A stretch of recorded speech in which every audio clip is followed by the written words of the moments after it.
Okay, सो आज का सबसे इंपॉर्टेंट टॉपिक जो हम देखने वाले हैं दैट इज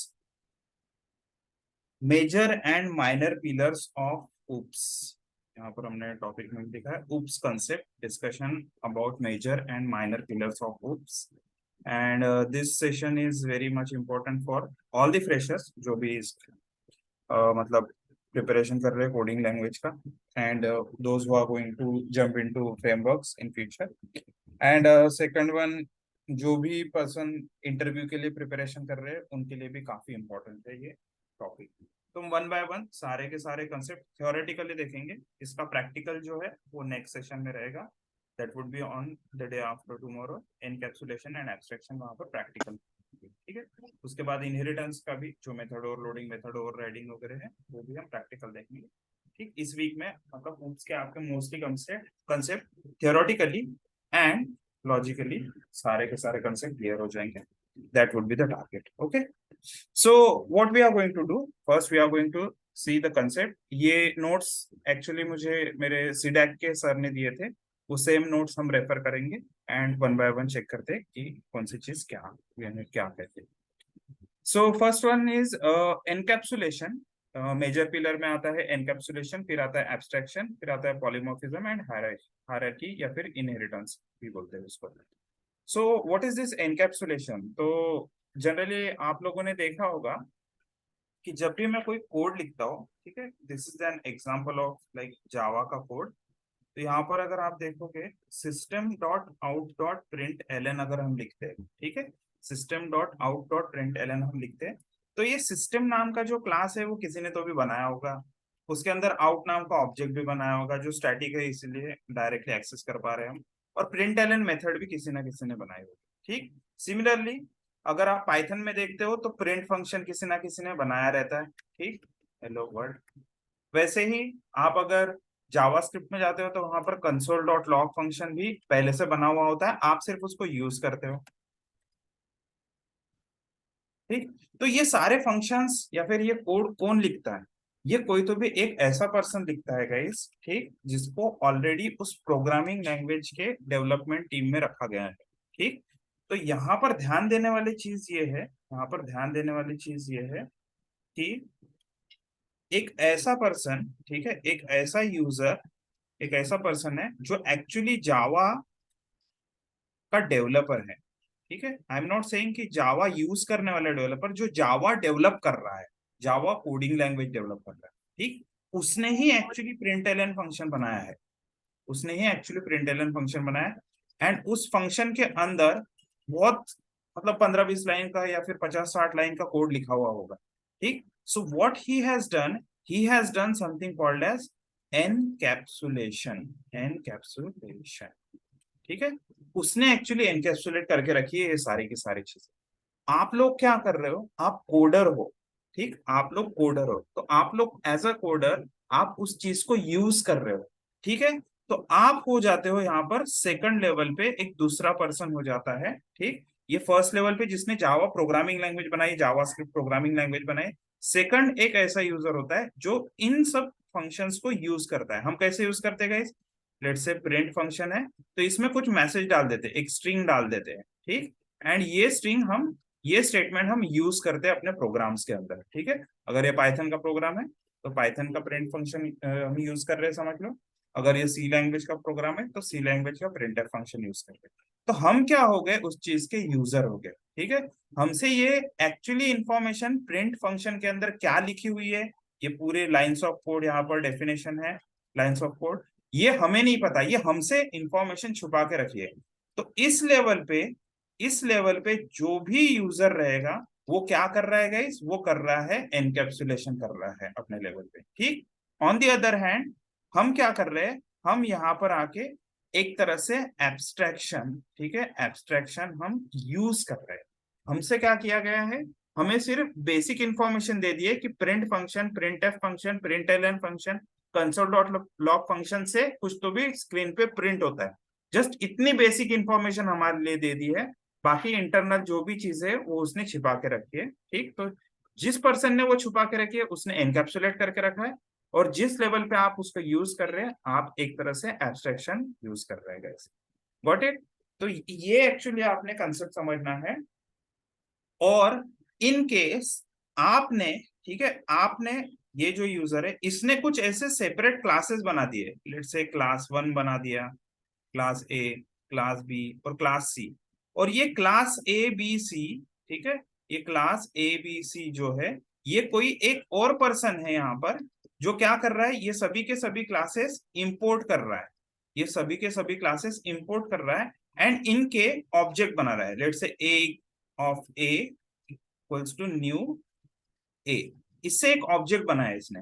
तो इस पर्सन को, इस थर्ड पर्सन को, ठीक है, इस थर्ड पर्सन को पता नहीं है कि क्लास ए के अंदर आपने कितनी बड़ी डेफिनेशन लिखी है, क्या लिखा है, आपने डेटा मेंबर्स कौन से यूज किए, आपने उसमें फंक्शंस कौन से यूज किए, उस फंक्शन के अंदर कितने लाइंस ऑफ कोड लिखा है, ये इसको कुछ नहीं पता रहेगा।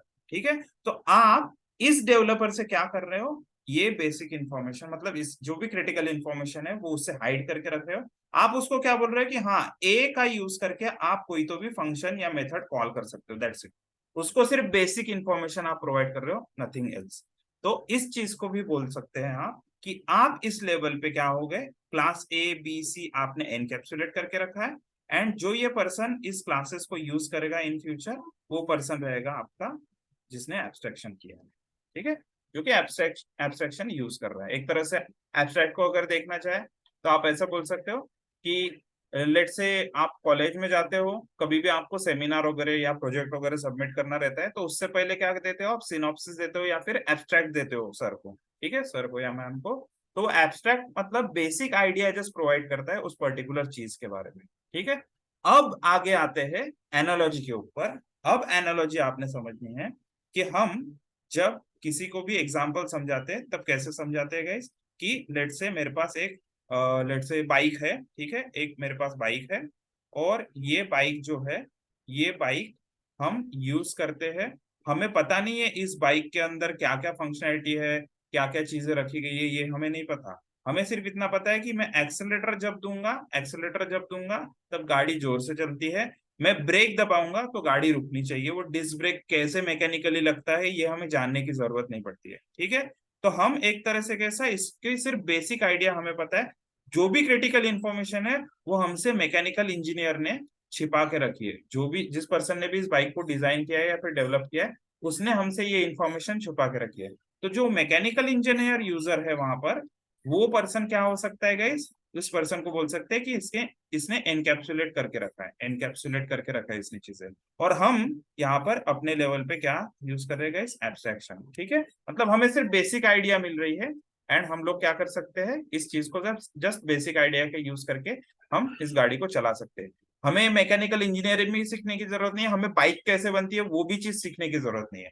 अब और एक पर्सन हो सकता है कि ये जो बाइक चलाने वाला है इसको सिर्फ बेसिक चीजें पता करनी चाहिए बाइक की और ड्राइविंग आनी चाहिए। बट एक और पर्सन यहाँ पर हो सकता है जो एंड यूजर होता है guys। जैसे ये सॉफ्टवेयर हम लोग बना रहे हैं, ये सॉफ्टवेयर भी कोई ना कोई एक एंड यूजर यूज करेगा, तो उसको तो कुछ भी नहीं पता, तो उसको सिर्फ उसको सॉफ्टवेयर कैसे बनाते हैं ये भी नहीं पता, फिर भी वो सॉफ्टवेयर यूज करना जानता है guys। ठीक है, वो सॉफ्टवेयर यूज करना चाहता है, तो उस केस में ये पर्सन हो जाएगा एब्स्ट्रैक्शन। इसको सिर्फ बेसिक आइडिया पता है कि फ्रंट एंड पे मुझे क्या क्या चीजें क्लिक करनी है जिसकी वजह से मेरा ये ऐप चलेगा।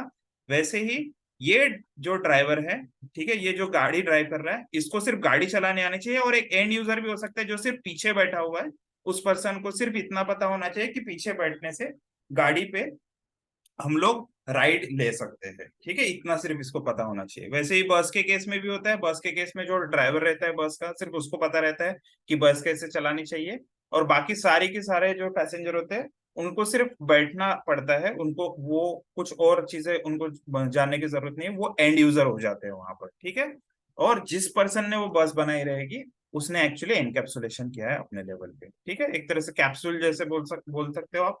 एक मेडिकल के फील्ड में जो कैप्सूल होती है उसमें अलग अलग कंटेंट रहते हैं, वैसे डेटा मेंबर्स और मेंबर फंक्शंस को कंबाइन करके रख दिया जाए, उसी को हम कैप्सूल बोलते हैं। और जनरली हम कर्ली ब्रेसेस के अंदर जो ब्लॉक ऑफ कोड लिखते हैं उनको उसी को एनकैप्सुलेट करके रखना बोल सकते हैं। और ऑब्जेक्ट ओरिएंटेड प्रोग्रामिंग के लैंग्वेज में हम यहाँ पर एक्चुअली क्लासेस बनाते हैं ऐसे, जिसमें हम एनकैप्सुलेट करके रखते हैं पूरे डेटा मेंबर्स और मेंबर फंक्शन के। सो जस्ट इतना ही चीज है जो आपको एनकैप्सुलेशन और एब्स्ट्रैक्शन के बारे में ध्यान में रखना है guys। ठीक। So I hope I am clear, थोड़ा बेसिक आइडिया आ गया होगा तो just give me confirmation guys so that I can move ahead then. Just basic idea अगर आपको आ गया होगा कि एनकैप्सुलेशन एंड एब्स्ट्रैक्शन क्या है। CLR you can type in the chat box just to give me confirmation कि आपको encapsulation और एब्स्ट्रैक्शन का बेसिक आइडिया आ गया। Great guys, great, thanks for the confirmation. So that is what you should explain. जब भी interview में ये चीजें पूछी जाती है, मतलब मैंने इंटरव्यूअर से ही पूछी थी ये सारी चीजें कि how should be answer to such questions, मतलब एनकैप्सुलेशन एब्स्ट्रैक्शन के बारे में कैसे क्या हम आंसर कर सकते हैं। सो ही वाज सेइंग कि आप नेशनल स्टॉक एक्सचेंज का एक एग्जांपल देख सकते हो। वहां पर कैसे वहां के जो डेवलपर्स रहते हैं वो बहुत कॉम्प्लेक्स लॉजिक लिखते हैं, कैसे क्या टैक्स निकालना चाहिए, कैसे क्या ब्रोकरेज निकालना चाहिए, उसके बहुत कॉम्प्लेक्स लॉजिक लिखते हैं और क्लास फाइल बना के फिर हमें देते हैं वो BSE को, ठीक है, बॉम्बे स्टॉक एक्सचेंज को वो दे देते हैं। अब बॉम्बे स्टॉक एक्सचेंज वाला जो डेवलपर है उसको क्या करना है, उसको सिर्फ वेब सर्विस बनानी है, तो उसको ये भी नहीं पता होना चाहिए कि ये इंटरनली कैलकुलेशन कैसे हो रहा है। उसको सिर्फ इतना पता होना चाहिए कि मैं एक पर्टिकुलर अमाउंट डालता हूँ एक पर्टिकुलर ब्रोकर का, ठीक, तो उसको कितना टैक्स कटना चाहिए, उसको कितना ब्रोकरेज मिलना चाहिए, जस्ट इतना कैलकुलेशन वो निकाल के देना चाहिए। उसको ज्यादा से ज्यादा मतलब कैसा है कि बेसिक आइडिया होना चाहिए कि ये पैरामीटर्स कौन से फंक्शन को पास करने हैं and it should give me the answer, ठीक है, it should give me the calculated answer, ठीक है। तो इतनी जस्ट आइडिया होनी चाहिए। और दोनों केस में दोनों के दोनों पर्सन गाइस क्या है, दोनों के दोनों पर्सन कोडर है, ठीक है। बट एक ऐसा पर्सन है जिसने क्लासेस एंड ऑब्जेक्ट क्लासेस बना के रख दिए, एंड दूसरा एक ऐसा पर्सन रहेगा जो ऑब्जेक्ट बना के उसकी मेथड्स को सिर्फ कॉल करेगा। उसको ये आइडिया नहीं है कि उस मेथड के अंदर डेफिनेशन में क्या क्या लिखा हुआ है, उसको जस्ट आउटपुट से मतलब है, ठीक है। तो ऐसा एक्सप्लेन आप कर सकते हो, उसने ऐसा मुझे बताया था, ठीक है। So that answer also you can use. फिर थर्ड वन आता है यहाँ पर गाइस पॉलीमॉर्फिज्म। और पॉलीमॉर्फिज्म का सिंपल सा फंडा बताता हूँ कि एक ऐसी चीज जो आप एक से ज्यादा पर्पस के लिए यूज करते हैं। फॉर एग्जाम्पल अगर मैं यहाँ पर एक वाइट बोर्ड का एग्जाम्पल लूँ, ठीक है, वाइट बोर्ड का एग्जाम्पल लूँ, तो वाइट बोर्ड क्या करते हैं हम प्रोजेक्शन के लिए भी यूज करते हैं, कुछ लिखने के लिए भी यूज करते हैं। I can write something on this, मैं उसके ऊपर स्ट्रोक भी कर सकता हूँ, ठीक है। I can just use it like कोई भी ऐसा आवाज देने के लिए उस पर खटखटा सकता हूँ, ठीक है। सो मल्टीपल पर्पज के लिए हम व्हाइट बोर्ड यूज कर सकते हैं, ठीक है। पंजाब में लोग जो वॉशिंग मशीन यूज करते हैं, ठीक है, वॉशिंग मशीन यूज करते हैं, वो दो तरीके से यूज करते हैं। मोस्ट ऑफ द घरों में वॉशिंग मशीन कपड़ों को वॉश करने के लिए यूज की जाती है, but in most of the वहां पर जो ढाबे होते हैं जहां पर बहुत ज्यादा भीड़ रहती है, तो वहां पर उस केस में क्या करते हैं, वॉशिंग मशीन से वो लोग लस्सी भी बनाते हैं गाइस, ठीक है। तो एक ही चीज को वो दो बार यूज करते हैं, ऐसा यहाँ पर हम देख सकते हैं। इसी चीज को पॉलीमॉर्फिज्म कहते हैं। वैसे ही अब कोडिंग के प्रोग्रामिंग लैंग्वेज में हम आते हैं, तो प्रोग्रामिंग लैंग्वेज में जहां पर भी डेटा टाइप यूज होता है गाइस, जहां पर भी डेटा टाइप यूज होता है, तो उस केस में क्या होता है, लेट से मैंने अगर एक ऐड नाम का फंक्शन बनाया, ठीक, और यहां पर मैं integer x comma integer y दे दूं, ठीक, और एक दूसरा ऐड नाम का फंक्शन बनाया जहां पर integer x comma integer y comma integer z दे दूं, तो आप देख सकते हैं कि ये दोनों के दोनों फंक्शंस या फिर दोनों के दोनों मेथड्स के नाम सेम है, लेकिन वहां पर डिफरेंट नंबर ऑफ आर्गुमेंट्स है। वहां पर नाम सेम है दोनों के, लेकिन डिफरेंट नंबर ऑफ आर्गुमेंट्स है। इसका क्या मतलब हुआ कि दोनों का पर्पस, ठीक है, डिफरेंट है। एक करता है दो नंबर्स के एडिशन x और y की, ठीक है, x और y की, और एक फंक्शन का पर्पस है कि वो तीन नंबर के एडिशन निकाल के देगा मुझे, ठीक है। और जनरली जनरली ऐसा कब होता है, जब आप एक ही क्लास के अंदर ये एक से ज्यादा क्लास के नाम यूज करते हो, उस केस में हम इस चीज को ही बोलते हैं गाइस मेथड ओवरलोडिंग। मतलब एक ही क्लास के अंदर मेरे एक से ज्यादा मेथड्स के नाम सेम हो लेकिन डिफरेंट नंबर ऑफ आर्गुमेंट्स हो, तो उस केस में हम बोल सकते हैं गाइस उसको मेथड ओवरलोडिंग, ठीक है, मेथड ओवरलोडिंग इसी चीज को बोलते हैं। प्रैक्टिकली हम इसको देखेंगे नेक्स्ट सेशन में, ठीक, तब आपको थोड़ा सा अच्छे से क्लियर हो जाएगा। ऑन द अदर हैंड यहाँ पर एक और चीज ध्यान देने वाली चीज है गाइस कि मैंने कहा था कि डेटा टाइप होना यहाँ पर जरूरी है। क्यों? सो इन केस अगर मेरा दूसरा फंक्शन का नाम भी अगर मैं ऐड रखता हूं, एंड यहाँ पर इंटीजर x कॉमा देकर मैं यहाँ पर फ्लोट अगर y कर देता हूं, इसका क्या मतलब हो गया कि पहले केस में इंटीजर इंटीजर ही था, बट यहाँ पर इंटीजर और फ्लोट दे दिया मैंने। इसका क्या मतलब है कि दोनों फंक्शंस के पैरामीटर्स तो सेम है लेकिन डेटा टाइप डिफरेंट है, सो that I can say it is method overloading. कैसे? जब मैं इसके ऊपर वैल्यू पास करूंगा, जब मैं इसमें वैल्यू पास करूंगा, तो पहले केस में अगर मैंने 5 और 6 पास किया तो ऑब्वियसली ये इसी फंक्शन को कॉल करेगा गाइस, ये इसी फंक्शन को कॉल करेगा। ऑन दी अदर हैंड अगर मैं यहाँ पर ऐड 5,6.0f लिखता हूं तो ये इस फंक्शन को ही कॉल करेगा guys.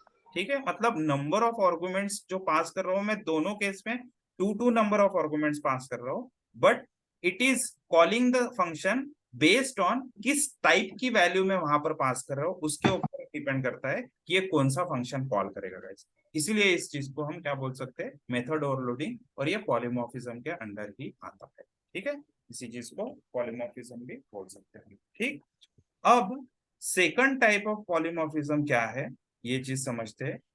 Suppose you have a class A, you have a class B, and दोनों क्लास में फंक्शन के नाम सेम है, दोनों क्लास में फंक्शन के नाम सेम है। यहाँ पर भी integer X comma integer Y, और यहाँ पर भी integer X comma integer Y. ठीक, दोनों क्लास में सेम फंक्शन के नाम है। ठीक, एंड अगर मैं यहाँ पर एक्सटेंड्स कर दूं ए को, मतलब मैं बोलता हूं कि ए की जितने भी फीचर्स है वो आप एक्सटेंड कर लो। ठीक है, in such case I would say कि यहाँ पर मेथड को हम ओवरराइड कर रहे हैं। ठीक है, यहाँ पर ऐसे केस में हम मेथड को ओवरराइड कर रहे हैं। सपोज मैंने ए का न्यू ऑब्जेक्ट बनाया और ए डॉट एड कॉल किया 5 6 के साथ, तो ये क्या करेगा, ये ए के अंदर की ही मेथड कॉल करेगा। ठीक है, बट इन केस मैंने अगर यहाँ पर बी का ऑब्जेक्ट बनाया, new B, and B dot add call किया विद द सेम पैरामीटर्स, ठीक है, सेम आर्गुमेंट्स, तो इस केस में बी डॉट एड क्या करेगा गाइस, इस बी क्लास के अंदर की मेथड को ही कॉल करेगा। इफ बी क्लास की मेथड यहाँ पर मैंने डिफाइन नहीं की है, सपोज यहाँ पर कोई मेथड नहीं है, उस केस में क्या करेगा, ये हमेशा अपने पेरेंट के पास देखेगा। अगर पेरेंट में उसको वो मेथड मिलती है तो ऑब्वियसली वो पेरेंट से ही कॉल करेगा, बट अगर उसके खुद के पास वो मेथड अवेलेबल है तो वो खुद के मेथड को सबसे ज्यादा प्रेफरेंस देता है instead of looking out for the parent method. ठीक है, तो इसी चीज को क्या बोलते हैं गाइस, ओवरराइड। ओवरराइड अभी क्यों बोलते हैं, क्योंकि मैंने यहाँ पर ए क्लास की मेथड जो है, ए क्लास की एड मेथड है, उसको यहाँ पर ओवरराइड कर दिया by writing some different definition, या फिर उसका लॉजिक मैंने डिफरेंट लिख दिया। इसीलिए यहाँ पर हम बोल सकते हैं कि वो एक पर्टिकुलर जो क्लास के अंदर की मेथड है वो हमने ओवरराइड कर दी। ठीक है, ये भी हम प्रैक्टिकली देखेंगे गाइस थोड़ा और ज्यादा क्लियर होने के लिए। अभी जस्ट मैं आप लोगों को बेसिक आइडिया दे रहा हूँ, क्योंकि ऑब्जेक्ट ओरिएंटेड प्रोग्रामिंग अगर आपको गलती से पूछ लिया इंटरव्यू में और आपने ऐसा बोल दिया कि आपको ऑब्जेक्ट ओरिएंटेड प्रोग्रामिंग आती है, तो आपको इन्हीं के ऊपर क्वेश्चंस मिलेंगे, इसी केस के ऊपर क्वेश्चंस मिलेंगे कि एनकैप्सुलेशन क्या होता है, एब्स्ट्रैक्शन क्या होता है, मेथड ओवरलोडिंग क्या होती है, मेथड ओवरराइडिंग क्या होती है, इनहेरिटेंस क्या होता है, उसमें भी इंटरफेस क्या होता है, एब्स्ट्रैक्ट क्लास क्या होता है। ये सारे क्वेश्चंस गाइस कॉमन क्वेश्चंस है जो पिछले 10-15 साल से पूछे जा रहे हैं, और ये आप लोगों को भी सेम क्वेश्चंस पूछे जा सकते हैं। ठीक है, सो यहाँ पर कंसेप्ट क्लियर होता है आपका, method overloading and method overriding. और दोनों केस में एक चीज ध्यान रखना कि ये पॉलीमॉर्फिज्म है, मतलब एक जैसे नाम लेकिन अनेक काम। ठीक है, उसी चीज को हम पॉलीमॉर्फिज्म कहते हैं। अब पॉली का डिफरेंट मतलब अपोजिट क्या होता है गाइस, मोनो। मोनो मतलब सिंगल। ठीक है, तो एक ही क्लास के अंदर एक ही मेथड एक ही नाम से, तो फिर उस केस में कोई आपको प्रॉब्लम नहीं। बट एक ही क्लास के अंदर मल्टीपल मेथड्स के नाम सेम है, या फिर मल्टीपल क्लास के अंदर एक ही जैसे नाम के मेथड्स है, तो उस केस में आप बोल सकते हो कि यहाँ पर पॉलीमॉर्फिज्म हो रहा है। ठीक है, just few of you guys give me confirmation कि आपको पॉलीमॉर्फिज्म का थ्योरेटिकल कंसेप्ट क्लियर हुआ या नहीं हुआ। Just give me confirmation in the chat box by typing C और CLR। Just discuss about polymorphism. So poly मतलब मेनी फॉर्म्स। ठीक है, एक पर्टिकुलर एक जैसे नाम वाली चीजें अगर आपके कोड के अंदर है बट उनके फंक्शनैलिटी डिफरेंट है, तो आप बोल सकते हो कि वो पॉलीमॉर्फिज्म होता है। The next one is hierarchy. या फिर हायरार्की, और इसी चीज को आप इनहेरिटेंस भी बोल सकते हो। ठीक है, अब ये इनहेरिटेंस क्या है गाइस? इनहेरिटेंस मतलब आपके पास हेरिडिटरी जैसे कुछ डिसऑर्डर्स आते हैं। ठीक है, यही वर्ड याद रखना, हेरिडिटरी डिसऑर्डर्स मतलब आपके पूर्वजों से आपको कुछ ऐसी चीजें मिली हुई है, शायद अच्छी चीजें भी मिल सकती है या फिर आपको बीमारियां भी मिल सकती है। ठीक है, जैसे मेरे पूर्वजों की तरफ से मुझे कलर ब्लाइंडनेस मिला है। ठीक है, सो आपको भी ऐसा हेरिडिटरी कोई ना कोई चीज हो सकती है, तो उसी चीज को हम इनहेरिटेंस बोलते हैं गाइस। ठीक है, फॉर एग्जाम्पल यहाँ पर अगर देखा जाए कि ए क्लास के अंदर एक फीचर है, F1 नाम से एक फीचर है, एंड ये सेम फीचर अगर बी क्लास बनाया मैंने और उसको एक्सटेंड ए कर दिया, तो ये F1 नाम का फीचर यहाँ पर भी बाय डिफॉल्ट अवेलेबल रहेगा guys। ये बाय डिफॉल्ट अवेलेबल रहेगा। क्यों? क्योंकि ये हमेशा अपने पेरेंट की तरफ देखता है, और जितने भी वहां पर पब्लिक फीचर्स रहेंगे, जितने भी वहां पर पब्लिक फीचर्स रहेंगे, वो सारे के सारे फीचर्स यहाँ पर अवेलेबल हो जाएंगे। हाँ, कुछ प्राइवेट फीचर्स हो सकते हैं, वो शायद आपके पास ना आए, लेकिन जो सारे पब्लिक फीचर्स है वो तो आपके पास आने ही आने हैं। क्या बी के पास खुद के फीचर्स हो सकते हैं? यस, वो खुद के फीचर्स भी बना सकता है। ठीक है, ये खुद के फीचर्स भी बना सकता है।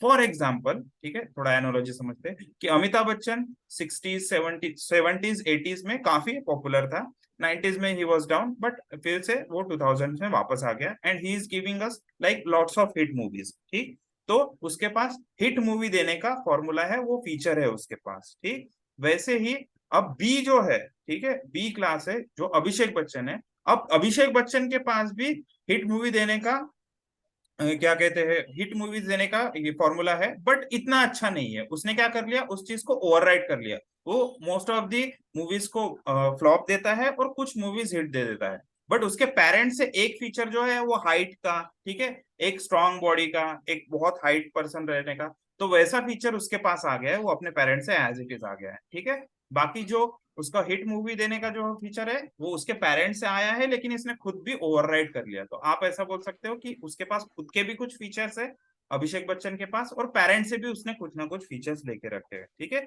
वैसे ही क्लासेस के केस में भी आप ऐसा कर सकते हो कि एक क्लास के अंदर कुछ फीचर्स है, तो वो आप एज इट इज यूज कर सकते हो पब्लिक फीचर्स को, और खुद के फीचर्स भी न्यू क्लास में बना सकते हो। और ऐसा क्यों होता है और क्यों करना चाहिए वो चीज भी बताता हूँ। इससे क्या होता है, सबसे मेन पर्पस अगर आपको बोलो, तो इनहेरिटेंस का सबसे मेन पर्पस है रीयूज करना, एग्जिस्टिंग चीजों को रीयूज करना, वही एक मेन पर्पस है गाइस इनहेरिटेंस का। ठीक है, इनहेरिटेंस का वही एक मेन पर्पस है, और कुछ नहीं। जो भी एग्जिस्टिंग क्लासेस आपके पास पड़े हुए हैं उसको यूज करो, उसमें कोई मॉडिफिकेशन करना है तो उसमें मॉडिफिकेशन करो, और आगे लेकर चलो। कंपनीज भी यही कर रही है, आज की डेट तक सेम चीजें कर रही है। अब मुझे बताओ गाइस, आप लोग मुझे बताओ कि एप्पल का अभी जो लेटेस्ट वर्जन आया है 15 प्रो, अगले साल जब एप्पल अपना 16 प्रो लेकर आएगा, तो क्या आपको लगता है ये वो सारी की सारी चीजें नए से बनाएगा? उसके लिए ऑपरेटिंग सिस्टम से लेकर सारी की सारी चीजें स्क्रैच से बनाएगा?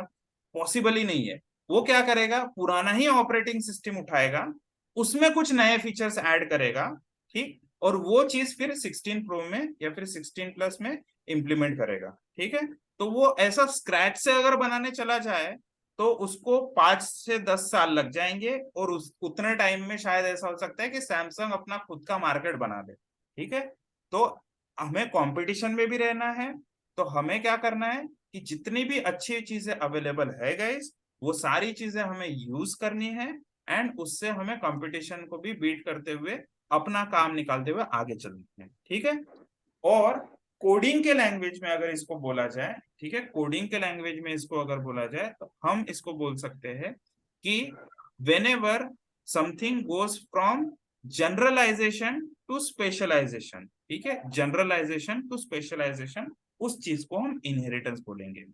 अभी यहाँ पर एग्जांपल बताता हूँ कि एक मैंने पर्सन नाम का क्लास बनाया, और इसमें मैंने कुछ मतलब डेटा मेंबर्स और मेंबर फंक्शंस के कुछ यूज कर लिए, लेट्स से नेम,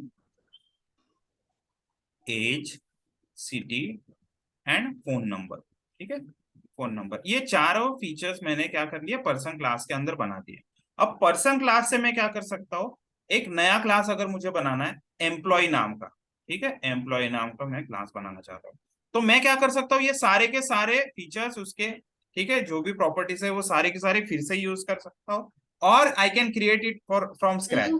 तो मैं इसके लिए नए से भी बना हाय। सकता हूँ। बट इन केस ऑफ आज लेक्चर इनहेरिटेंस अटेंड हमें क्या केलं. करना पड़ता है, हम इसको एज इट इज यूज करेंगे गाइस तुला यहाँ काय पर। झालंय ते तो तुझ्यावर एज इट इज यूज करेंगे बाय यूजिंग एक्सटेंड्स काय झालं काय पर्सन, झालं. ठीक है, एक्सटेंड पर्सन। एंड यहाँ पर सांगा मैं काय झालंय. तो सिर्फ हेलो. ईएमपी आईडी, ठीक है, इसका खुद का जो प्रॉपर्टी रहेगा EMP ID. Another property I can say like salary. ये दोनों प्रॉपर्टीज हम क्या कर सकते हैं, इसके खुद के बना सकते हैं। एंड बाकी सारे के सारे पेरेंट्स से हम उठा सकते हैं guys। ठीक। सिमिलरली अगर मुझे स्टूडेंट नाम का क्लास बनाना है, अगर मुझे स्टूडेंट नाम का क्लास बनाना है, तो मैं रीयूज कर सकता हूँ ये सारी की सारी प्रॉपर्टीज यहाँ से। और स्टूडेंट नाम के क्लास के अंदर सिर्फ दो न्यू प्रॉपर्टीज यहाँ पर रख सकता हूँ, जिसमें से एक हो सकता है रोल नंबर, ठीक है, रोल नंबर हो सकता है। एंड दूसरा हो सकता है कि उसका मार्क्स हो सकता है, उसका ब्रांच हो सकता है, ठीक है, वो कौन से स्ट्रीम से है, उसके सब्जेक्ट्स, ये सारे न्यू चीजें उसके स्टूडेंट से रिलेटेड कर सकता हूँ। बट ये जो एग्जिस्टिंग प्रॉपर्टीज है, ये चार प्रॉपर्टीज मैं इसको रीयूज कर सकता हूँ। This is nothing but called as inheritance, ठीक है। कोई भी पेरेंट क्लास आपके पास पड़ा हुआ है, उसके जो फीचर्स आप यूज कर सकते हो उसको यूज कर लो, और कुछ खुद के नए फीचर्स डालने हैं तो वो नए फीचर्स भी यहाँ पर आप ऐड कर सकते हो guys. This is all about polymorphism. तो थोड़ा सा आपको थियोरेटिकली आइडिया आ गया गाइस कि हम, और ये पर्सन क्या है, पर्सन जनरल टर्म है, राइट, पर्सन जनरल टर्म है, but student student specific term है, ठीक है। स्टूडेंट से भी ज्यादा स्पेसिफिक भी मैं ये बोल सकता हूँ कि साइंस का स्टूडेंट, ठीक है, साइंस का स्टूडेंट और ज्यादा स्पेसिफिक हो सकता है। फिर साइंस में भी ये बोल सकते हो कि कंप्यूटर साइंस, ठीक। तो ये जनरलाइजेशन से जो स्पेशलाइजेशन की जो जर्नी होती है, इसी चीज को हम क्या बोल सकते हैं गैस, इसी चीज को इनहेरिटेंस बोल सकते हैं। एम्प्लॉय के केस में एम्प्लॉय भी वैसा हो सकता है, जनरल पर्सन से एम्प्लॉय बनता है, एम्प्लॉय से मैं बोल सकता हूँ कि एचआर एम्प्लॉय हो सकता है, ठीक है, टेम्पररी एम्प्लॉय हो सकता है, परमानेंट एम्प्लॉय हो सकता है, ठीक है। तो ये सारी क्या होती है, जनरलाइजेशन से एक जर्नी स्टार्ट होती है स्पेशलाइजेशन की तरफ, इसी चीज को इनहेरिटेंस बोलते हैं। सो थोड़ा सा कंसेप्चुअली क्लियर हो गया गाइस कि इनहेरिटेंस क्या चीज है। मतलब मैंने एनालॉजी के साथ साथ आपको एग्जांपल क्लासेस और ऑब्जेक्ट का एग्जांपल भी बताया। Is it clear? Type CLR in the chat box. Okay, great guys. Now next thing.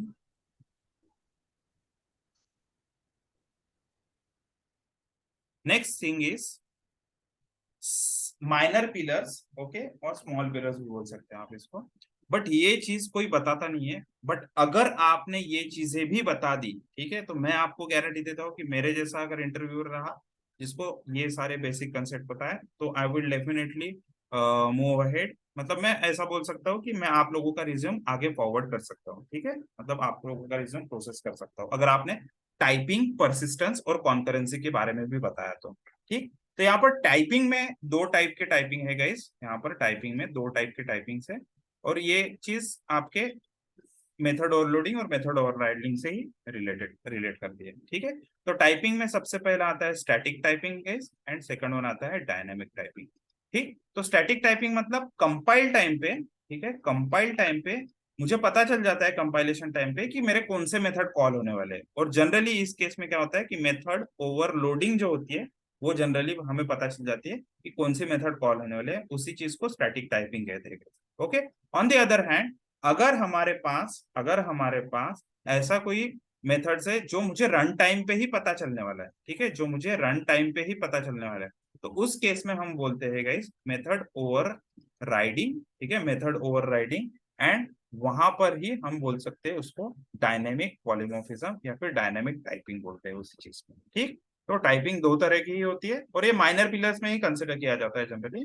So static typing मतलब मेथड ओवरलोडिंग, और डायनेमिक टाइपिंग मतलब मेथड ओवरराइडिंग, जहां पे हमें रन टाइम पे ही पता चलता है कि कौन सी मेथड कॉल होने वाली है। हम कंपाइल टाइम पे प्रोग्राम की तरफ देखकर ये बता नहीं सकते कि कौन सा कोड रन होने वाला है, ठीक है, क्योंकि यूजर के इनपुट पे भी डिपेंड कर सकता है कि यूजर क्या क्लिक करता है। लेट से उसने सर्कल क्लिक किया तो सर्कल का ऑब्जेक्ट बन जाएगा, अगर उसने रेक्टेंगल क्लिक किया तो रेक्टेंगल का ऑब्जेक्ट बन जाएगा, और अगर रेक्टेंगल का ऑब्जेक्ट बना तो रेक्टेंगल के एरिया मेथड है वो कॉल होगी, सर्कल का ऑब्जेक्ट बना तो सर्कल की एरिया मेथड है वो कॉल होगी, ठीक है। यही चीजें आपको डिपेंडेंसी इंजेक्शन में या फिर फैक्ट्री डिजाइन पैटर्न में आपसे करवाई जाएगी, ठीक है। मैं प्रैक्टिकली भी बता दूंगा ये सारी चीजें आप लोगों को कि ये कैसे यूज होता है प्रैक्टिकली, ठीक।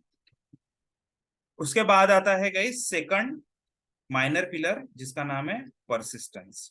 अब आपने देखा होगा गाइस, आपका जो भी जावा का कोड होता है, वो आपका जावा का कोड होता है, वो रैम के अंदर रन हो जाता है, और जैसे रैम के अंदर से एग्जीक्यूशन खत्म होता है, वो पूरा का पूरा डेटा आपका प्रोसेस करके मिटा देता है। बट इन केस आपको ये पर्टिकुलर डेटा स्टोर करके रखना है कहीं पर, तो आप कहाँ पर स्टोर करके रख सकते हो? आप हार्ड डिस्क के अंदर फाइल में स्टोर करके रख सकते हो, और you can store this data in database. ठीक है, इसको आप इसी डेटा को क्या कर सकते हो, या तो फाइल में स्टोर करके रख सकते हो या फिर डेटाबेस में स्टोर करके रख सकते हो। तो जब आप फाइल में स्टोर करके रखते हो इस चीज को, कोई भी ऑब्जेक्ट, ठीक है, क्लास का कोई भी ऑब्जेक्ट, क्योंकि हम ऑब्जेक्ट ओरिएंटेड प्रोग्रामिंग पढ़ रहे हैं guys, तो क्लास का कोई भी ऑब्जेक्ट अगर मैं फाइल में स्टोर करके रखता हूँ या फिर डेटाबेस में स्टोर करके रखता हूँ, उसी चीज को परसिस्ट करना बोलते हैं गाइस, उसी चीज को परसिस्ट करके रखना बोलते हैं। मतलब हमेशा के लिए वो डेटा अभी सेव हो गया है, क्योंकि मैंने उसको फाइल में रख दिया, और मैं फाइल वो किसी बैकअप फोल्डर में रख सकता हूँ, इंटरनेट पे क्लाउड पे स्टोर करके रख सकता हूँ, ठीक है, या फिर किसी क्लस्टर डेटाबेस पे जाके रख सकता हूँ। तो अगर कोई डेटा आपका आप सेव करके रख रहे हो फाइल या फिर डेटाबेस के अंदर, उसी चीज को परसिस्टेंट बोलते हैं गाइस, नथिंग एल्स। ठीक है, और ऑब्जेक्ट को हम लोग जब भी ऑब्जेक्ट को हम लोग स्टोर करते हैं किसी फाइल या डेटाबेस के अंदर, तो मोस्ट ऑफ द केसेस में हम ऑब्जेक्ट डायरेक्टली स्टोर नहीं कर सकते किसी फाइल के अंदर। हमें हमेशा क्या करना पड़ता है, उस चीज को सीरियलाइज करना पड़ता है गाइस, सीरियलाइज करके रखना पड़ता है। ठीक, तो सीरियलाइज करके रखने का मतलब, आपने देखा होगा कि जेसन को भी मैं स्ट्रिंगिफाई करके सेंड करता हूँ जनरली, एंड जावा के अंदर अगर आप कोई भी ऑब्जेक्ट बनाते हो और उस ऑब्जेक्ट को स्टोर करना है, तो उस पर्टिकुलर क्लास को मुझे सीरियलाइजेबल लिखना पड़ता है, तब जाके मैं उसको उसका डेटा फाइल में स्टोर कर सकता हूँ। हाँ, वहां पर कुछ रेस्ट्रिक्शंस रख सकते हैं कि कुछ फील्ड्स मेरे डेटाबेस में जाने ही नहीं चाहिए, कुछ फील्ड्स मेरे फाइल के अंदर स्टोर ही नहीं होना चाहिए, वो सारी चीजें मैनेज कर सकते हैं। But the thing is, main concept क्या कहता है कि आपको जब भी फाइल में डेटा स्टोर करके रखना है ऑब्जेक्ट फॉर्म में, तो ऑब्जेक्ट को सबसे पहले आपने सीरियलाइज करके रखना जरूरी है। वहीं पर आता है गाइस, लेट से मुझे एम्प्लॉय का अगर डेटा स्टोर करके रखना है, तो एम्प्लॉय क्लास बनाता हूं मैं, तो उसमें हमेशा इम्प्लीमेंट्स सीरियलाइजेबल करता हूँ गाइस, जावा के केस में। और जिन लोगों ने मतलब पुराना सेशन देखे होंगे, तो उनको आइडिया होगा कि हम फाइल में सेव करने के वक्त हमेशा क्लास को सीरियलाइज करके रखते हैं। ठीक है, तभी उसका ऑब्जेक्ट हम सेव कर सकते हैं। That is all about persistence. And the final one is concurrency. The final one is concurrency. अब कुछ बच्चे यहाँ पर नागपुर के, कुछ बच्चे मुंबई के, मैं दोनों को एग्जांपल देता हूँ गाइस। मुंबई के बच्चों के लिए, आप लोगों ने देखा होगा कि घाटकोपर से वर्सोवा जाने के लिए हमारे पास एक रोड था। ठीक, अब वहां पर एयरपोर्ट भी है। एयरपोर्ट की वजह से क्या हुआ कि वो उस रोड पे बहुत ज्यादा ट्रैफिक होने लग गया। सेकंड चीज, वहां पर कॉर्पोरेट ऑफिसेस भी, सारे के सारे हेड ऑफिसेस भी वही पार्ट में है, इसीलिए भी वहां पर ट्रैफिक बहुत ज्यादा हो गया। तो अभी साइड की बिल्डिंग तो हम हटा नहीं सकते हैं, तो हमने क्या किया, पैरेलली एक और पुल बना दिया, उसी रोड के ऊपर एक और पैरेलली पुल बना दिया, और उस पुल के ऊपर से हम मेट्रो रेल चला रहे हैं। ठीक है, उसी पुल के ऊपर से मेट्रो रेल चला रहे हैं।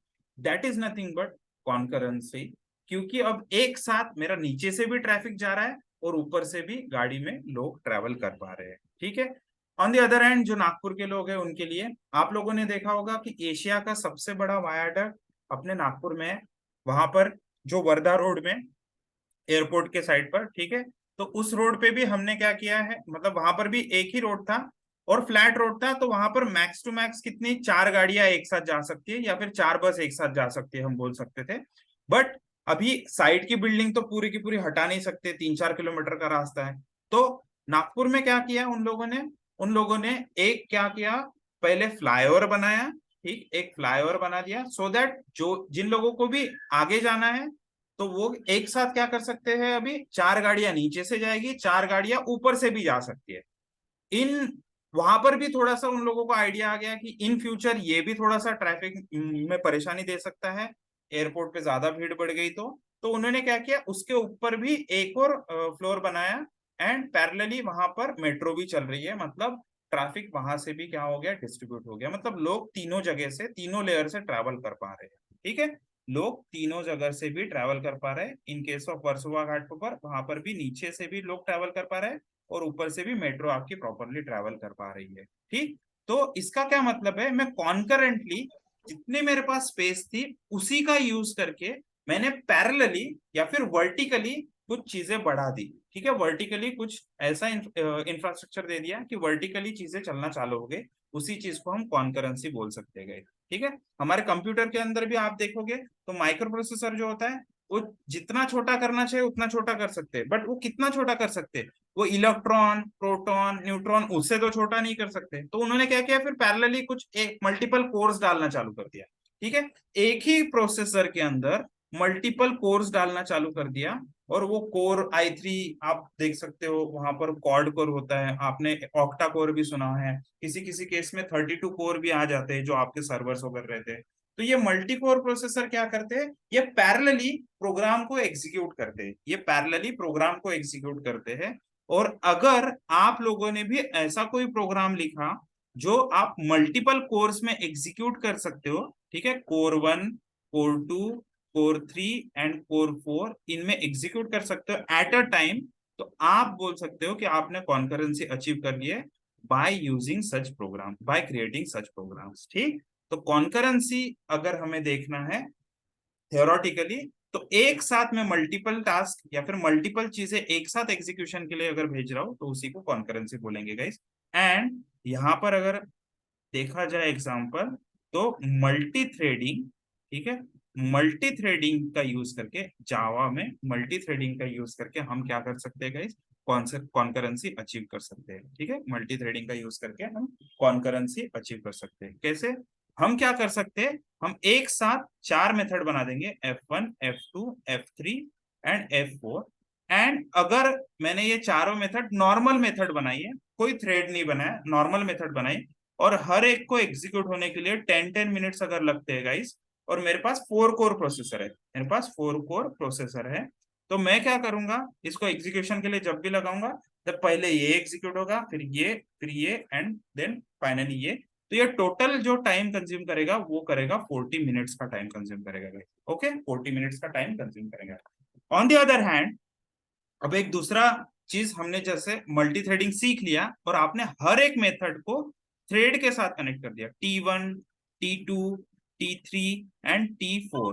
तो ऐसे चार आपने थ्रेड बना दिए चारों फंक्शन के लिए और उनको पैरेलली एग्जीक्यूशन कर दिया। तो अब ये पूरा का पूरा काम 10 मिनट की जगह क्या हो जाएगा, ये F1 जाएगा C1 कोर में, F2 चला जाएगा C2 कोर में, F3 चला जाएगा C3 कोर में, और F4 चले जाएगा C4 कोर में, क्योंकि चार वहां पर लोग बैठे हुए एग्जीक्यूशन करने के लिए। तो ये चारों के चारों एग्जीक्यूशन पैरेलली स्टार्ट हो जाएंगे एंड ये 40 मिनट्स का टाइम मिनिमाइज होके हो जाएगा 10 मिनट्स के अंदर, क्योंकि चारों प्रोसेसर, चारों कोर्स उसको पैरेलली एग्जीक्यूशन स्टार्ट कर रहे हैं। ठीक है, थोड़ा एनालॉजी अगर समझना है तो मैं आपको बताता हूँ कि अगर आप रेलवे काउंटर, ठीक है, रेलवे के टिकट काउंटर में अगर जाते हैं और वहां पर सिर्फ एक ही काउंटर है, वहां पे सिर्फ एक ही विंडो है एंड वहां पर एक ही पर्सन बैठा हुआ है, तो यहाँ पर लेट से 10 लोग अगर आए, ठीक है, 1 2 3 4 5 6 10 लोग यहाँ पर आए, तो 10 लोगों को उसको प्रोसेस करने के लिए 10 मिनट लग रहे हैं गाइस। 10 लोगों को टिकट प्रोसेस करने के लिए उसको 10 मिनट लग रहे हैं, और यहाँ पे अचानक से आ गए हैं 40 लोग, दिवाली की टिकट बुक करनी है, 40 लोग आ गए एक साथ, तो टिकट काउंटर पे जो पर्सन रहेगा उसको ऑब्वियसली 40 मिनट लगेंगे। और क्योंकि वो रिसोर्स है, ह्यूमन रिसोर्स है, तो उसको थकान भी हो सकती है, तो 40 के 50 मिनट्स भी हो सकते हैं वहां पर। ठीक, but on the other hand, अगर मैंने यहाँ पर क्या किया, अब ये 40 मिनट लग रहे थे एक पर्सन को, मैंने चार काउंटर एक साथ ओपन कर लिए, मैंने चार काउंटर एक साथ ओपन कर दिए guys. So in this case ये पूरा का पूरा जो ट्रैफिक है, यहाँ पर मैं 10, यहाँ पर 10 लोग, यहाँ पर 10 लोग और यहाँ पर 10 लोग अगर भेजता हूँ, तो ये 40 मिनट का टाइम मिनिमाइज होके कितना मिनट में कन्वर्ट हो जाएगा गाइस, 10 मिनट के अंदर मैं पूरे 40 प्रोसेसेस प्रोसेस कर सकता हूँ, मतलब 40 इंस्ट्रक्शंस प्रोसेस कर सकता हूँ गाइस। एंड एक्चुअली प्रोग्रामिंग में देखा जाए तो ये कोई भी रिसोर्स ले सकता है, मतलब पहला फंक्शन का पहला स्टेटमेंट जो है वो C1 पे एग्जीक्यूट हो सकता है, पहले F2 का जो सेकंड लाइन है वो भी शायद C1 पे एग्जीक्यूट हो सकता है। तो ये पैरेलली चलता है चीजें गाइस, इसलिए इसको कॉन्करेंसी बोलते हैं। और मल्टी थ्रेडिंग का यूज करके हम ये प्रैक्टिकली देखेंगे कि ये पैरेलली कैसे फंक्शंस हम एग्जीक्यूट कर सकते हैं एट अ टाइम। मैं वहां पे थोड़ा सा स्लीप लगा दूंगा 10-10 मिनट का, ठीक है, 10-10 सेकंड का ही लगा देंगे। ठीक है, पहले नॉर्मली रन करेंगे उस चीज को, और नॉर्मली रन करके दिखाऊंगा कि वो 40 सेकंड्स लेता है, एंड देन फिर उसको मल्टी थ्रेडिंग का यूज करके सभी के सभी थ्रेड के थ्रू फंक्शंस चलाएंगे हम, और देखेंगे कि 40 सेकंड्स का टाइम कैसे 10 सेकंड्स में कन्वर्ट होता है। और प्रैक्टिकली ये चीजें होती है गाइस, मतलब हम इंडस्ट्री में यूज करते हैं। मुझे एक साथ अगर बहुत सारे मेरे पास बिग डेटा की फाइल आ गई है, 1 GB की 4 फाइल आ गई है, तो मुझे अगर उसको प्रोसेस करना है और कोई डिपेंडेंसी नहीं, मैं एक साथ भी उसको प्रोसेस कर सकता हूँ। तो वन बाय वन क्यू में प्रोसेस करने की जगह मैं पैरेलली उसको प्रोसेसिंग या कॉन्करेंटली उसको प्रोसेस करने के लिए डाल देता हूँ। सो इससे मेरा टाइम भी बहुत ज्यादा सेव हो जाता है एंड रिसोर्सेज भी काफी अच्छे से यूज हो जाते हैं, क्योंकि 32 कोर प्रोसेसर आप यूज कर रहे हैं तो ऑब्वियसली आपने उसका पावरफुल फीचर यूज करना चाहिए गाइस। ठीक। मल्टीप्लेयर गेमिंग में भी यही होता है। मल्टीप्लेयर गेमिंग में अगर 8 प्लेयर या 4 प्लेयर एक साथ अगर गेम खेल रहे हैं, तो ऐसा ना हो कि ये पर्सन गोली चला रहा है और दूसरा पर्सन गोली खा रहा है, तो इस पर्सन को कुछ कोर ही ना मिले। ठीक है, बट मल्टी थ्रेडिंग अगर आप यूज करते हैं तो ये दोनों के दोनों एग्जीक्यूशन एक साथ स्टार्ट कर सकते हैं। ये क्या कर सकता है, ये फायर कर सकता है और ये अपने आप को प्रोटेक्ट भी कर सकता है उसी वक्त। ऐसा हो सकता है गाइस अगर आप मल्टी थ्रेडिंग यूज करते हो। इसलिए मोस्ट ऑफ द गेम्स, जितने भी गेम्स है आज की डेट में इंडस्ट्री में, मल्टी थ्रेडिंग जिसमें है उसी का यूज करके बनाया गया है। तो मोस्ट ऑफ द केसेस में आपको जितने भी गेमिंग इंडस्ट्री में प्रोग्रामिंग लैंग्वेज दिखेगी, मोस्ट ऑफ द टाइम आपको जावा ही मिलेगा गाइस, क्योंकि जावा में मल्टी थ्रेडिंग सबसे इंपॉर्टेंट फीचर है, जिसकी वजह से जावा बहुत ही पॉपुलर है। Fine. So that's it about the theoretical part. बाकी तो मैं आप लोगों को चीजें बताऊंगा ही, ठीक, प्रैक्टिकली भी बताऊंगा ये सारी चीजें। और प्रैक्टिकली हम लोग अगर खुद से करेंगे तो और भी मजा आएगा, कंसेप्ट भी क्लियर रहेंगे और आपके हैंड्स ऑन प्रैक्टिस हो जाएगी, तो आप उसको इंटरव्यू में भी काफी अच्छे से एक्सप्लेन कर पाओगे गाइस। ठीक है, अब मैं जस्ट यहाँ पर थियरी एक बार पढ़ लेता हूँ आप लोगों के सामने थोड़ा फटाफट, और आपको फिर आइडिया आ जाएगा कि जो मैंने चीजें बताई है वही सारी चीजें यहाँ पर दी हुई है। ठीक। सो एनकैप्सुलेशन के बारे में यहाँ पर लिखा हुआ है, जो सर ने मुझे डेफिनेशन दी थी, एग्जैक्टली सेम डेफिनेशन यहाँ पर लिखी है। Binding data and putting it together is called encapsulation. मतलब जैसे आप नेम एच सिटी को बाइंड करके रख दे कंसोल अपने करली ब्रेसेस के अंदर, एंड उसके ऊपर कुछ फंक्शंस वगैरह बना दिया आपने, उसी चीज को एनकैप्सुलेशन बोल सकते हैं। The process of implementing abstraction is called encapsulation. Obviously आप गाड़ी जो बनाने बनाने वाला पर्सन है वो एक तरह से एब्स्ट्रैक्शन को इंप्लीमेंट कर रहा है ना। ठीक, मतलब मैं बहुत सारी चीजें उससे हाइड करके रखने वाला हूँ, जो पर्सन उस चीज को यूज करने वाला है। तो we are actually implementing abstraction only. Class is the basic unit of encapsulation. Object oriented programming में देखते हैं तो हम क्लास जो बनाते हैं, actually we are doing encapsulation only. Abstraction always describes the outer behaviour of the object. Obviously हम बाहर से गाड़ी चलाते हैं तो हम देखते हैं कि हाँ मुझे पता है कि इसको चलाना कैसे है। प्रिंटलन फंक्शन को कैसे यूज करना है वो भी चीजें मुझे पता है। प्रिंटफ फंक्शन को कैसे यूज करना है, कंसोल डॉट लॉग को कैसे यूज करना है, वो मुझे आउटर बिहेवियर उसका पता है। And encapsulation describes inner behaviour of the object. तो जिसने वो प्रिंटलन फंक्शन लिखा है उसको पता है इनर बिहेवियर, कि उसमें स्टेटमेंट्स में क्या लिखा हुआ है। हमें उसको खोद के ये नहीं देखना है कि कैसे क्या क्या कोड वहां पर रन हो रहा है। ठीक है, वो आप लोग कर सकते हैं, बट हमें कैसा है, हमें डेवलपमेंट करके थोड़ा सा जल्दी रैपिड एप्लीकेशन डेवलप करना है, क्योंकि हमें कंपटीशन में आगे रहना है। ठीक है, that is nothing but abstraction and encapsulation. Abstraction, process of getting essential things from an object is called abstraction. तो आपको पता है कि system dot out dot println, मतलब out object का println मेथड मुझे यूज करना है, वही चीज को हम abstraction बोलते हैं। ठीक। अब polymorphism मतलब क्या? Polymorphism is the ability of any data to be processed in more than one form. इन और केस ऐड फंक्शन का ही यूज करके हमने 2 नंबर्स की एडिशन की थी और 3 नंबर्स की एडिशन भी की थी, और इंटीजर और फ्लोट की भी एडिशन करके दिखाए। The word itself indicates the meaning as poly means many and morphism means types. ठीक है, एक ही फंक्शन के डिफरेंट डिफरेंट टाइप्स के मेथड्स हमने लिखे और अलग अलग मेथड्स, मतलब सेम नाम से कॉल किए लेकिन डिफरेंट पैरामीटर्स पास किए, तो उसके हिसाब से जो भी मेथड एग्जीक्यूट होगी वैसा उसका आउटपुट मिलेगा आपको। ठीक। The next one is hierarchy or polymorphism. The level of ranking order of abstraction is called hierarchy.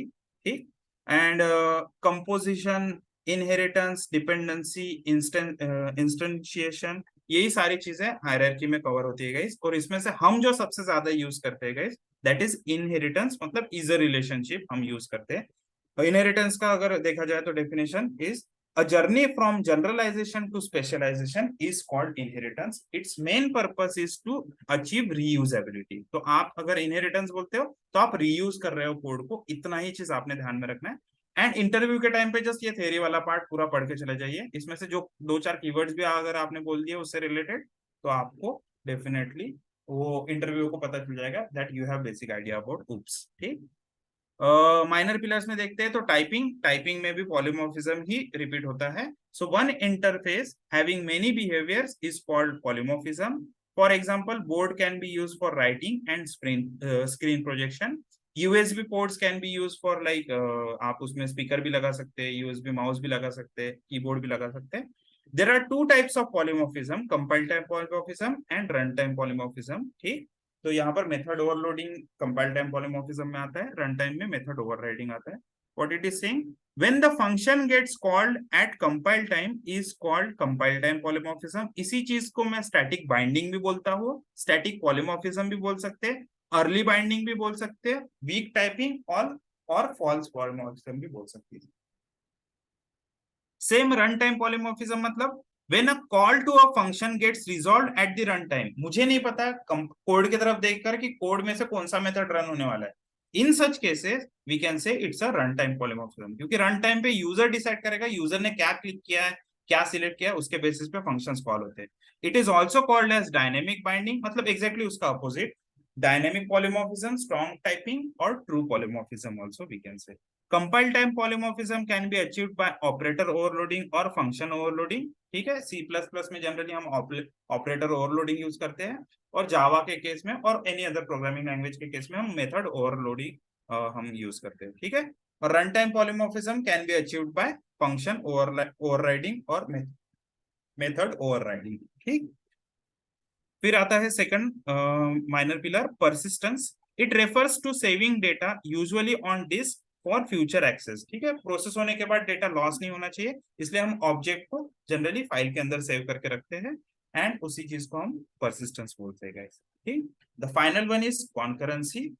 Concurrency refers to the potentially parallel execution of parts of computation. In a concurrent computation, the components of a program may be executed sequentially or they may be executed in parallel. ठीक है, generally जावा के अंदर आप अगर आप thread use नहीं करते तो वो वन बाय वन एग्जीक्यूट होता है, लेकिन आप थ्रेड के थ्रू कोई फंक्शन अगर रन करते तो इन दैट केस आपका वो फंक्शंस जो है, जितने भी थ्रेड्स के थ्रू रन हो रहे हैं, वो सारे के सारे फंक्शंस पैरेलली रन होते हैं गाइस, और उसी चीज को कॉन्करेंसी बोलते हैं। In Java concurrency is achieved by implementing multithreading. आप ऐसा बोल सकते हैं, या फिर इंटरव्यूअर आपसे पूछ सकता है कि हम कॉन्करेंसी कैसे अचीव करते हैं जावा के अंदर, so we can use multi threading, ऐसा बोल सकते हैं आप आंसर में। ठीक है, so that's it about major and minor pillars guys. ये क्वेश्चंस जनरली उप्स के केस में आपसे पूछे ही जाएंगे, एंड आई होप आपको बेसिक आइडिया आगे होगी।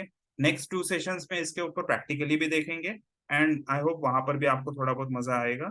एंड अगर आपको ये थियोरेटिकली कंसेप्ट क्लियर हो गया है गाइस, तो just give me thumbs up और confirmation in the chat box, all clear sir. ठीक है, ऑल क्लियर। और ये डॉक्यूमेंट की लिंक मैं आपको शेयर कर देता हूँ गाइस, ये डॉक्यूमेंट की लिंक आपको शेयर कर देता हूँ। AC you can type all for all clear, AC और all clear you can type। और ये डॉक्यूमेंट हमेशा इंटरव्यू में जाने से पहले एक बार जस्ट गो थ्रू कर लेना। ठीक है, एक बार जस्ट गो थ्रू कर लेना। मैं यहाँ पर हो सके तो इन फ्यूचर थोड़ा सा ग्राफिकल भी इमेजेस डाल दूंगा, एंड छोटे छोटे कोड के स्निपेट भी रख दूंगा यहाँ पर, तो आपको वो इमेजेस देखकर भी आइडिया आ जाएगा। ठीक है गाइस, चलो that's it from my and guys. I hope 1 घंटे में मेरा टारगेट था ये सारी चीजें क्लियर बताने का, बट प्रैक्टिकली अगर बताने जाऊंगा तो 2-3 घंटे का टॉपिक है ये, बट इसलिए हमने थोड़ा सा इसको स्प्लिट करके रखा है। नेक्स्ट सेशन में हम लोग देखेंगे गाइस कि ऑब्जेक्ट ओरिएंटेड प्रोग्रामिंग के एनकैप्सुलेशन एब्स्ट्रैक्शन हम कैसे प्रैक्टिकली कर सकते हैं। चलो गाइस, आप लोग अगर YouTube पे अगर ये वीडियो देख रहे हैं तो प्लीज इस वीडियो को लाइक कीजिए, शेयर कीजिए, अपने दोस्तों के साथ शेयर कीजिए, जो भी इंटरव्यू के लिए जा रहा है उसके साथ शेयर कीजिए। ठीक, अगर आप लोग ये वीडियो अभी मतलब फेसबुक पे या फिर किसी और पोर्टल पे देख रहे हैं तो वहां पर लाइक कीजिए, एंड अगर आपने चैनल को सब्सक्राइब नहीं किया है तो चैनल को सब्सक्राइब कीजिए। इसके जो भी आगे के सेशंस रहेंगे वो सारे वीडियोस मैं यूट्यूब पे अपलोड करते रहूंगा, एंड अगर आपको कोई भी डाउट आता है या फिर किसी और टॉपिक पे अगर वीडियोस चाहिए तो आप नीचे कमेंट्स में भी लिख के रख सकते हैं, और definitely I will respond and will create and upload the same video on YouTube. Okay, चलो, thank you guys, see you in the next session, bye.